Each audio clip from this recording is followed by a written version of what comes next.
మంత్రి పదవి ఇవ్వాలని చూస్తే వ్యతిరేకించడం సరికాదని డిప్యూటీ సీఎం బట్టి విక్రమార్క అన్నారు.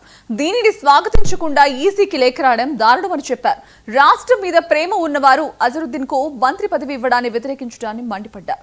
దీని మీద బీజేపీ, బీఆర్ఎస్ కలిసి కుట్ర చేస్తున్నాయని విమర్శించారు. మైనార్టీ అన్న ద్వేషంతోనే ప్రమాణ స్వీకారాన్ని అడ్డుకుంటున్నారన్నారు.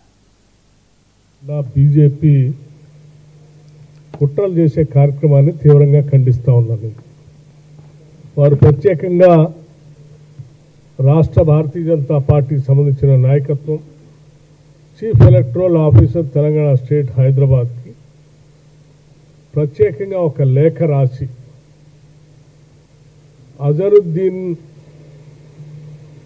అజరుద్దీన్ గారిని రాష్ట్ర కేబినెట్లోకి కాంగ్రెస్ పార్టీ ఆలోచన మేరకు ప్రభుత్వంలోకి ఆయన మంత్రివర్గంలో తీసుకుంటున్నారు అని పత్రికల ద్వారా తెలిసింది. అటువంటి వ్యక్తిని ఇప్పుడు కేబినెట్లోకి తీసుకోవద్దు అని చెప్పి వారు ప్రత్యేకంగా లేఖ రాశారు.